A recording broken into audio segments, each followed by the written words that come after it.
Hello. ହଁ ହଁ, ମୋତେ ଆଉ 20 ମିନିଟ୍ ଖଣ୍ଡେ ଲାଗିବ। ପୁଅ ଶୋଇଲାଣି? ହଉ ହଉ, ତମେ ଖାଇବା ରେଡ଼ି ରଖିଥା, ମୁଁ ଗଲେ ମିଶିକି ଖାଇବା।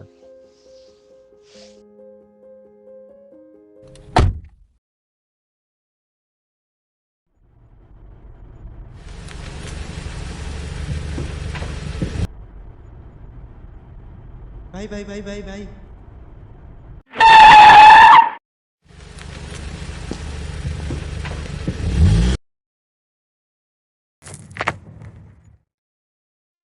ଭାଇ, ଏତେ ରାତିରେ ଏ ନିଛାଟିଆ ଜାଗାରେ ଆପଣ କରୁଛନ୍ତି କ'ଣ? ଅପେକ୍ଷା କାହାର? ଆପଣଙ୍କର ବହୁତ ସମୟ ଧରି ଏଠି ଠିଆ ହେଇଛି, କିନ୍ତୁ ଆପଣ ପ୍ରଥମ ଲୋକ ଯିଏ ମୋ ପାଇଁ ରହିଲେ।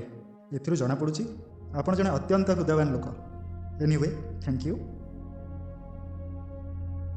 ଆକ୍ଚୁଆଲି ମୋର ଗୋଟେ ଇମ୍ପୋର୍ଟାଣ୍ଟ କାମ ଅଛି, ଆଉ ମୁଁ ବହୁତ ଦୂରରୁ ଆସିଛି। ଏ ଅଜଣା ସହରରେ ମୋର ଯଦି ଏବେ କିଏ ପରିଚିତ ଲୋକ ଥାଏ, ତାହେଲେ ସେ ହେଉଛନ୍ତି ଆପଣ। କ'ଣ ଆପଣ ମୋତେ ସାହାଯ୍ୟ କରିବେ? ସାହାଯ୍ୟ? କି ସାହାଯ୍ୟ? ମୋତେ ଆପଣ ବାସ୍ ନେଇକି ଯିବେ, ମୋ କାମ ସରିବା ଯାଏ ଅପେକ୍ଷା କରିବେ। ମ୍ୟାକ୍ସିମମ୍ ଅଧଘଣ୍ଟା ଭିତରେ ମୋ କାମ ସରିଯିବ। ସେ ଯାଏ ଆପଣ ଆଉ ଆପଣଙ୍କ ଗାଡ଼ି ଦୁଇଟା ଯାକ ମୋର। କ୍ଷମା କରିବେ ଆଜ୍ଞା, ମୁଁ ଏବେ ଘରକୁ ଯାଉଛି। ମୋ ସ୍ତ୍ରୀ ଅପେକ୍ଷା କରିଛି, ଏବେ ମୁଁ ଆପଣଙ୍କୁ କିଛି ସାହାଯ୍ୟ କରିପାରିବିନି। ଆପଣଙ୍କର ଯେତେ ଟଙ୍କା ଦରକାର ମୁଁ ଦେବାକୁ ରାଜି ଅଛି। ଆଜ୍ଞା, ଟଙ୍କା କଥା ନୁହେଁ, ବୁଝିବାକୁ ଚେଷ୍ଟା କରନ୍ତୁ। 50,000? ଓକେ, ଲକ୍ଷେ? ଇଏ ଡିଲ୍ କିଛି ଖରାପ ନୁହେଁ ତୁମ ପାଇଁ। Let's go. କିନ୍ତୁ ଆପଣ ଏତେ ଟଙ୍କା ଦେବେ? ଆପଣଙ୍କର ଏମିତି କି କାମ ଅଛି? କିଛି ଇମ୍ପୋର୍ଟାଣ୍ଟ ତ ଥିବ ନିହାତି। ଡରୁଛନ୍ତି କାହିଁକି ଆଜ୍ଞା? କିଛି କ୍ରାଇମ୍ କରୁଛି ନା କ'ଣ? ଆମେ ଜେଣ୍ଟଲମ୍ୟାନ୍। ପଇସା ପଇସା ପଇସା, ହଁ, ନ ହେଉଥିବା କାମକୁ ବି କରାଇଦିଏ। ଠିକ୍ କହିଲି କି ନାଇଁ? ଚାଲନ୍ତୁ। Destination hotel green palace.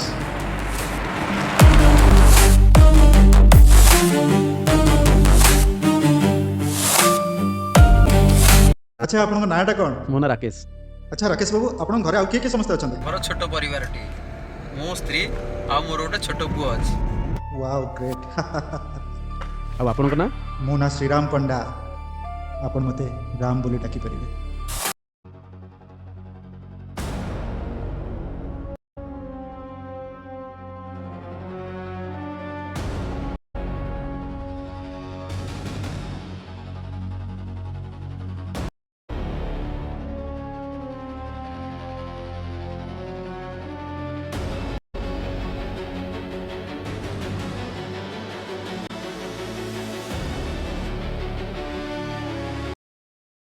Sir, ଆପଣଙ୍କ ହୋଟେଲ ଆସିଗଲା।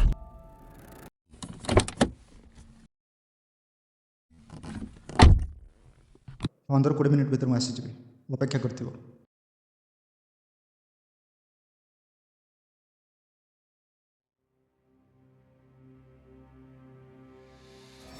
এই রাতিরে কଳା ଅନ୍ଧାରେ ସହରଟା ପଡ଼ିଛି ଘୁମେଇ, କୁହୁଡ଼ିର ଚାଦର ଘୋଡ଼େଇ।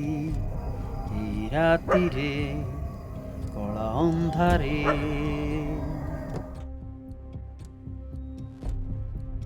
ଲେଟ୍ସ ଗୋ ରାକେଶ ବାବୁ।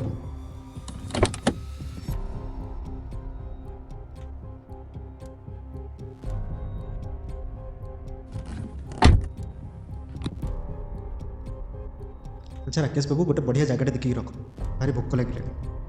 ଆମେ ଦୁଇ ଜଣ ମିଶିକି କ'ଣ ଟିକେ ଖାଇବା। ନାଇଁ ସାର୍, ମୋ ସ୍ତ୍ରୀ ସେଠି ଅପେକ୍ଷା କରିଥିବ, ଆମେ ଗଲେ ସାଙ୍ଗ ହେଇକି ଖାଇବୁ। ଆରେ ଅଳ୍ପ ଟିକେ ଖାଇଦେବା, କ'ଣ ଟିକେ ପାର୍ସଲ ନେଇ ଆସ। ଦୁନିଆଟା ଏତେ ବଡ଼, କିଏ ଜାଣେ ଆଉ ଭେଟ ହେବ କି ନାହିଁ। ପ୍ଲିଜ୍ ରାକେଶ ବାବୁ, ଆଜିର ଡିନର ଆପଣ ମୋ ସାଙ୍ଗେ କରିବେ।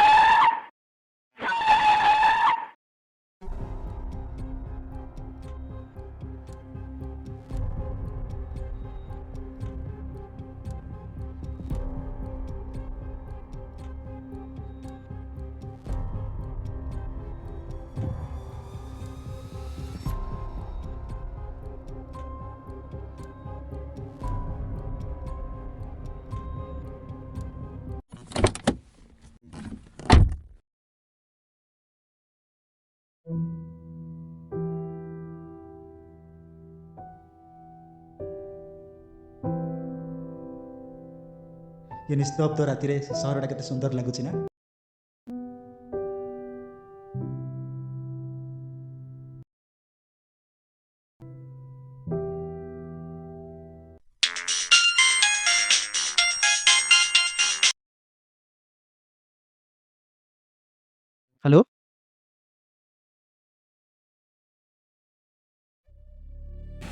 ମନ୍ତ୍ରୀଙ୍କର ମର୍ଡର ହେଇଗଲା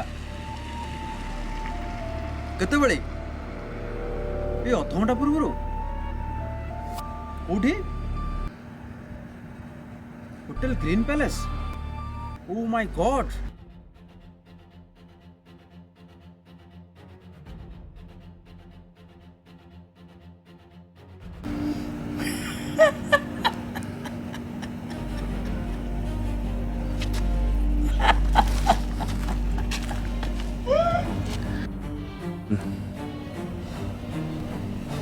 আরে হারামজাদা, ମୁଁ ତତେ ସାହାଯ୍ୟ କଲି, ତୁ ଏଇଆ ପରିଣାମ ଦଉଛୁ? ଏବାରେ ମର୍ଡର।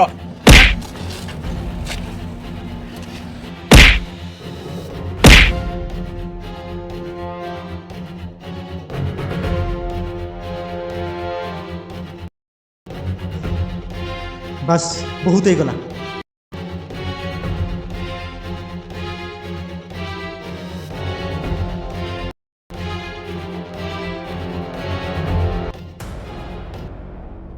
କାହାକୁ ତ କରିବାକୁ ପଡ଼ିବ। ଗରିବ ଲୋକଟେ ଏଠି ମୁଠି ଖାଇବାକୁ ପାଉନି, ମୁଣ୍ଡ ତଳେ ଚାଳ ଖଣ୍ଡେ ପାଉନି, ଆଉ ନେତା ମନ୍ତ୍ରୀ ସେଇମାନଙ୍କ ଆଗରେ ହାତ ଯୋଡ଼ନ୍ତି, ଭୋଟ ପରେ ସେଇମାନଙ୍କୁ ଶୋଷନ୍ତି, ମଦ ମାଂସ ଲୋଭ ଦେଇ ଏଠି ଯୁବଶକ୍ତିର କାନ୍ଧରେ ବନ୍ଧୁକ ଥୋଇ ଗୁଳି ଫୁଟାନ୍ତି। ପ୍ରତିଶ୍ରୁତି ହେଇକି ରହିଯାଏ। ଚାଳ ଛପର କରିବାକୁ କହିଥିବା ବୁଢ଼ୀ ମାଉସୀର ବସ୍ତିକୁ ଦଲାଲ ହେଇ ବିକ୍ରି କରିଦେଲା ଏ ମନ୍ତ୍ରୀ। ଦିନ ରାତି ଏକ କରି ପାଠ ପଢ଼ୁଥିବା ପିଲା ଜାଣିବାକୁ ପାଇଲା ପରୀକ୍ଷା ପୂର୍ବରୁ ହିଁ କୋଶ୍ଚିନ୍ ଲିକ୍ ହେଇଯାଇଛି, ଆଉ ତା ପଛରେ ଥିଲା ଏଇ ମନ୍ତ୍ରୀ। ସହି ନପାରି ସୁଇସାଇଡ୍ କରିଥିବା ସେ ପିଲାକୁ ନ୍ୟାୟ ଦେବ କିଏ? ସେ ବୁଢ଼ୀ ମାଉସୀକୁ ନ୍ୟାୟ ଦେବ କିଏ? ଏ ଗୋଟେ ଦୁଇଟା ନୁହେଁ, ଏମିତି କେତେ କାହାଣୀ ଅଛି। କେତେ ଲୋକଙ୍କ ଜୀବନ ଏ ରାଜନୀତିର ପଶାପାଲିରେ ବଳି ପଡ଼େ, ତାର ହିସାବ ନାହିଁ। କାହାକୁ ନା କାହାକୁ ତ କରିବାକୁ ପଡ଼ିବ। ତ ମୁଁ ତାକୁ ସବୁଦିନ ପାଇଁ ଶୁଏଇ ଦେଲି।